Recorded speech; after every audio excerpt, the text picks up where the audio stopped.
friends, welcome back to another episode of It's Showtime with me Obhipsha only on Rongin TV. যেখানে থাকছে entertainment world's এর বিভিন্ন খুঁটিনাটি updates, তারকাদের অনেক অজানা গল্প আর দারুণ মজার গসিপ। তাহলে চলুন শুরু করে দিই আজকের এপিসোড। আর প্রথমেই চোখ রাখবো আজকের আপডেটসে। ক্যামেরার সামনে হাসি মুখে ছবি তোলা তারকাদের রোজকার কাজ, কিন্তু এমনই সময় ব্যক্তিগত মর্যাদার সীমা লঙ্ঘন করায় এবার মুখ খুললেন বলিউডের অভিনেত্রী জারিন খান।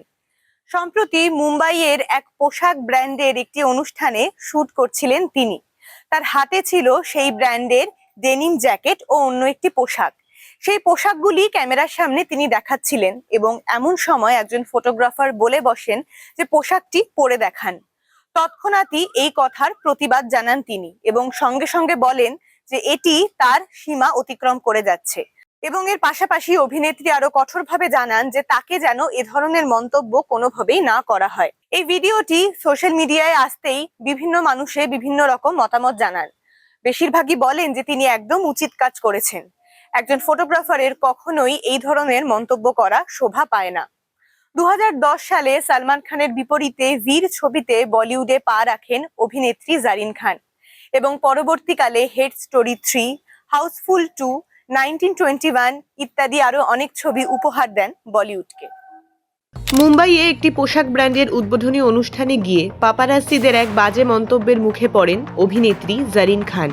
মুহূর্তেই পাল্টা জবাব দিয়ে স্পষ্ট করে দেন সীমা লঙ্ঘন তিনি কোনোভাবেই মেনে নেবেন না। সম্প্রতি মুম্বাইয়ে একটি পোশাক ব্র্যান্ডের উদ্বোধনী অনুষ্ঠানে উপস্থিত ছিলেন জারিন খান। অনুষ্ঠানে তিনি ব্র্যান্ডের নতুন কালেকশনের ডেনিম জ্যাকেট ও একটি পোশাক হাতে নিয়ে আলোক চিত্রশিল্পীদের সামনে পোজ দিচ্ছিলেন। ঠিক তখনই উপস্থিত একজন ফটোগ্রাফার মজা করে বলে বসেন, ড্রেসটা পরে দেখান।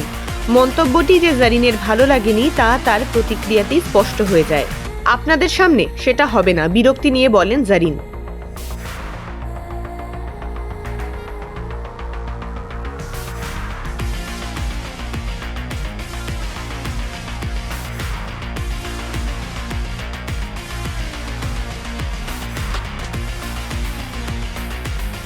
এরপর জারিন আরও কঠোর ভাষায় আলোকচিত্রীদের উদ্দেশ্যে বলেন, আমার সঙ্গে এ ধরনের বাজে কথা বলবেন না।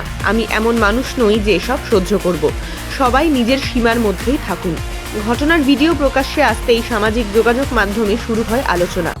অনেকেই জারিন খানের অবস্থানকে সমর্থন জানিয়েছেন।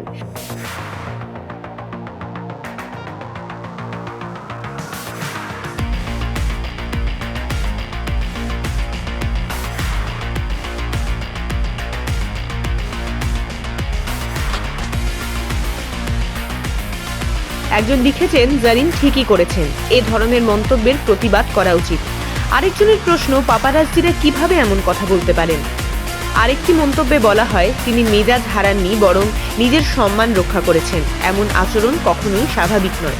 2010 সালে সালমান খানের বিপরীতে বীর ছবির মাধ্যমে বলিউডে অভিষেক হয় জারিন খানের। যদিও ছবিটি বক্স অফিসে সফল হয়নি, তবু তার উপস্থিতি নজর কাড়ে। সে সময় অনেকেই তার চেহারার সঙ্গে ক্যাটরিনা কাইফের মিল তুলনা করেছিলেন। পরে জারিন রেডি ছবির জনপ্রিয় গান ক্যারেক্টার ঢিলাতে সালমান খানের সঙ্গে নাচ করেন। এরপর হাউসফুল 2, হেড স্টোরি 3, আকসার 2, 1921, পাঞ্জাবি ছবি জাট জেমস বন্ড সহ বেশ কয়েকটি ছবিতে অভিনয় করেন।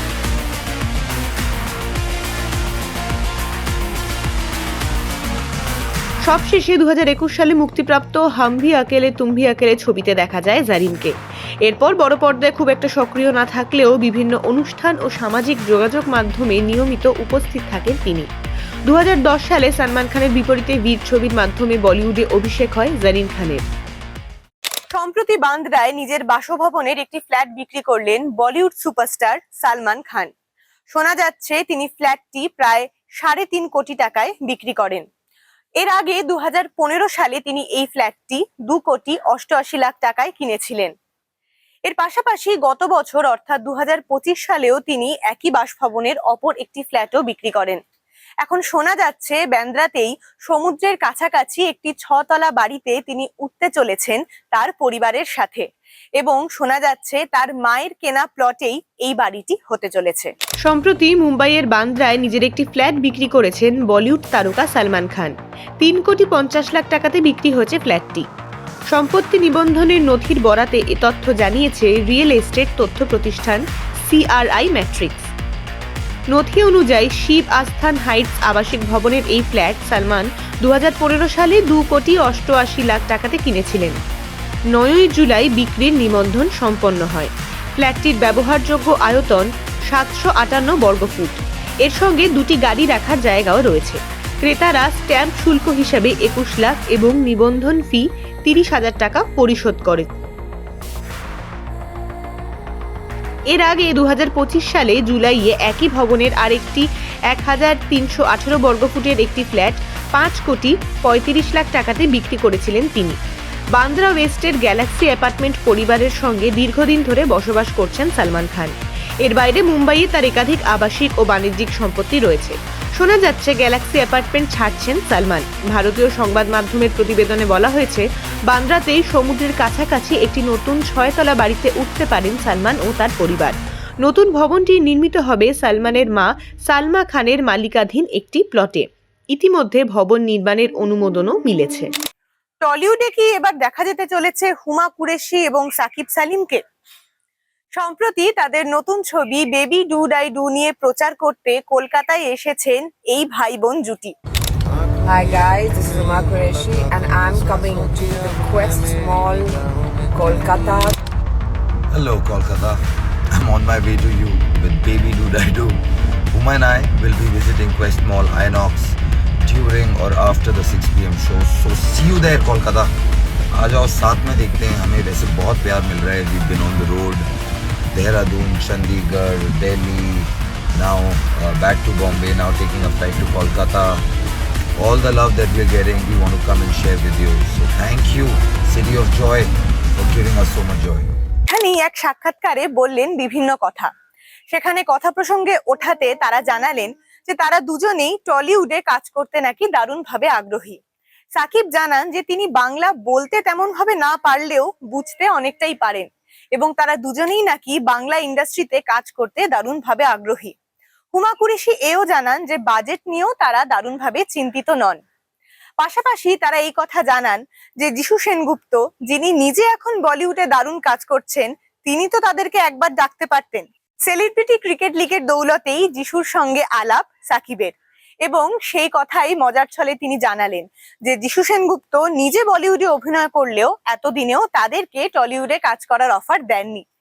এই কথার পর থেকেই শোরগোল পড়েছে, তাহলে কি যিশু সেনগুপ্ত প্রযোজিত কোনো সিনেমাতে পরবর্তীকালে দেখা যেতে পারে সাকিব, সেলিম এবং হুমা কুরেশিকে? বলিউডের জনপ্রিয় ভাইবোন জুটি হুমা কুরেশি ও সাকিব সালিম এবার নজর কেড়েছেন নতুন এক ঘোষণায়। কলকাতায় এসে তারা জানিয়ে দিলেন বাংলা ছবিতে অভিনয় করতে তারা সম্পূর্ণ প্রস্তুত, শুধু অপেক্ষা ভালো গল্প আর একজন পরিচালকের। নিজেদের নতুন ছবি বেবি ডু ডাই ডু এর প্রচারে কলকাতায় এসেছিলেন হুমা ও সাকিব। দক্ষিণ কলকাতার এক রেস্তোরাঁয় আড্ডার ফাঁকেই উঠে আসে বাংলা সিনেমার প্রসঙ্গ, আর সেখানেই হুমা বলেন বাংলা ছবিতে কাজ করার প্রবল ইচ্ছে রয়েছে তার, এমনকি বাজেট নিয়েও তার কোনো মাথা ব্যথা নেই। দিদির কথার সুর মিলিয়ে সাকিব সালিমও জানান বাংলা ভাষা পুরোপুরি বলতে না পারলেও বুঝতে পারেন। ছোটবেলা থেকেই বহু বাঙালি বন্ধুর সঙ্গে বড় হয়েছেন, তাই বাংলা সিনেমায় অভিনয় করার ইচ্ছা তারও দীর্ঘদিনের। এখানেই আসে বড় চমক, সেলিব্রিটি ক্রিকেট লিগের সূত্রে অভিনেতা যিশু সেনগুপ্তের সঙ্গে তার দারুণ বন্ধুত্ব। সেই প্রসঙ্গ টেনে সাকিব মজা করেই বলেন যিশু বলিউডে কাজ করছেন, অথচ তাকে এখনো কোনো বাংলা ছবিতে ডাকেননি। প্রসঙ্গত সদ্য মুক্তি পাওয়া বেবি ডু ডাই ডু ছবিতে অভিনয়ের পাশাপাশি প্রযোজনার দায়িত্বেও রয়েছেন হুমা ও সাকিব। ছবিতে একজন বধির ও মুখ গুপ্তঘাতকের ব্যতিক্রমী গল্প তুলে ধরা হয়েছে। দর্শকদের কাছেও ইতিমধ্যে প্রশংসা কুড়িয়েছে ছবিটি।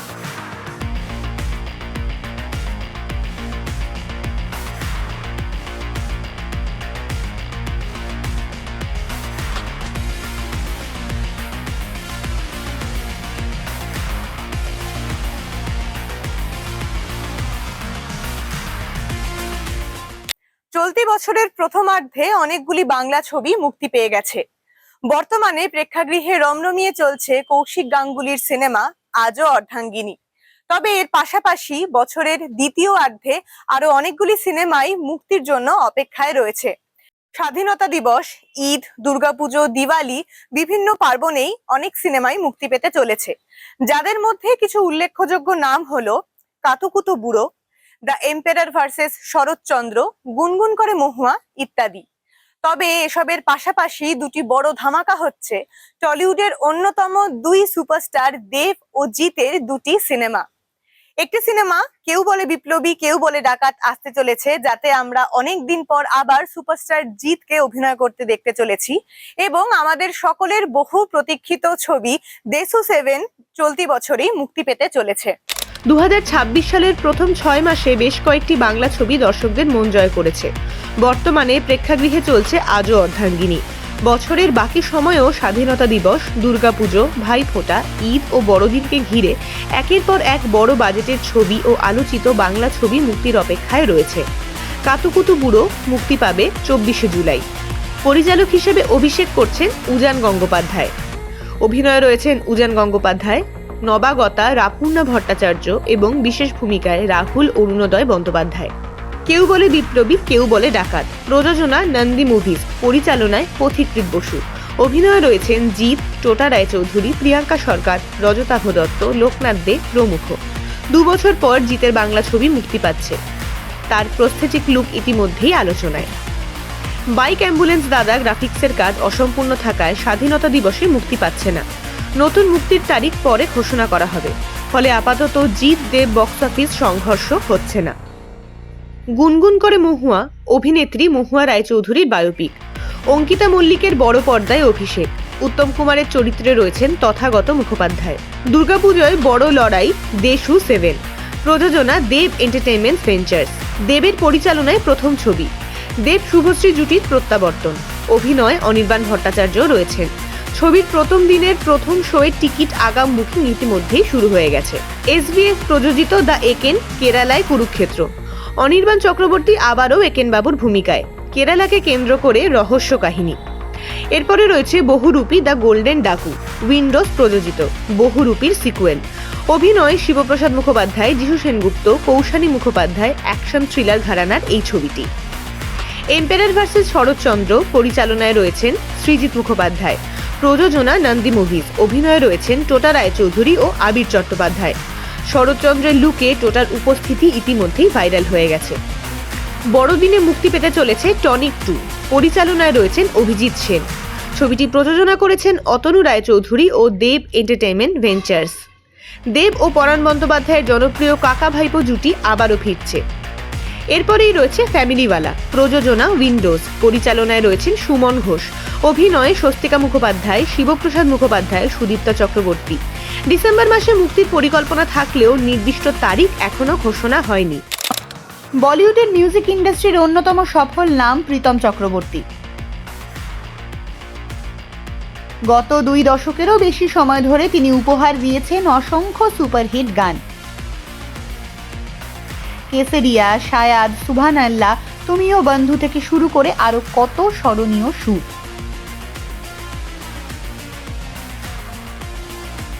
সবকিছুর পেছনেই রয়েছে তার জাদুকাঠির ছোঁয়া।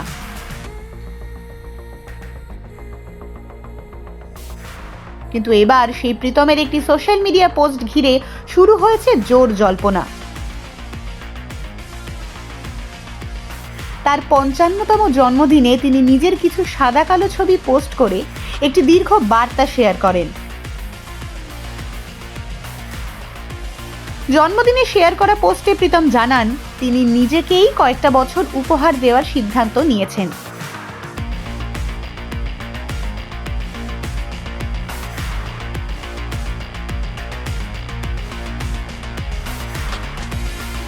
জীবনের এতদিনের ব্যস্ততার মাঝে যেসব বিষয়কে সময় দিতে পারেননি, এবার সেগুলোর দিকেই মনোযোগ দিতে চান তিনি।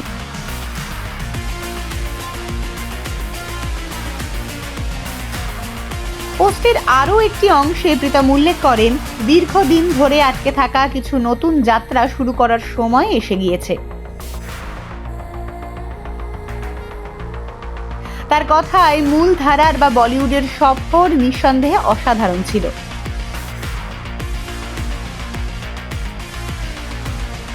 তবে বরাবরই অচেনা পথে হাঁটতে তিনি বেশি স্বাচ্ছন্দ্য বোধ করেন।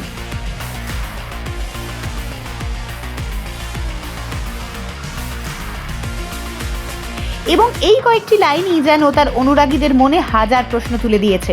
অনেকেরই ধারণা প্রীতম হয়তো বলিউডের নিয়মিত কাজ থেকে কিছু দিনের জন্য দূরে সরে যেতে চাইছেন।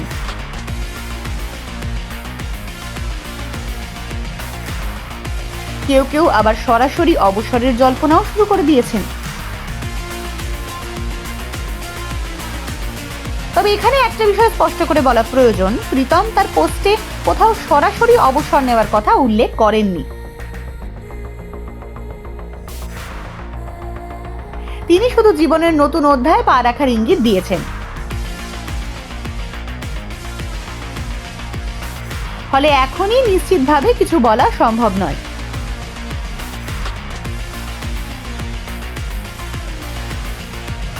তবুও অনুরাগীদের উদ্বেগের কারণ রয়েছে, কারণ চলতি বছরের শুরুতেই অরিজিৎ সিং এর কেরিয়ার নিয়ে বিভিন্ন জল্পনা তৈরি হয়েছিল।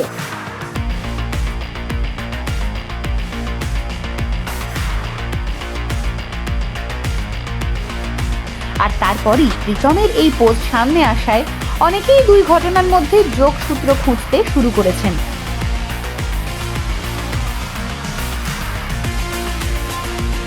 তবে অনেকের মতে এটি অবসরের ইঙ্গিত নয়, বরং দীর্ঘদিনের ব্যস্ততা থেকে বেরিয়ে নতুন ধরনের সৃজনশীল কাজ, স্বাধীন মিউজিক প্রজেক্ট কিংবা ব্যক্তিগত স্বপ্ন পূরণের দিকেই এগোতে চাইছেন প্রীতম।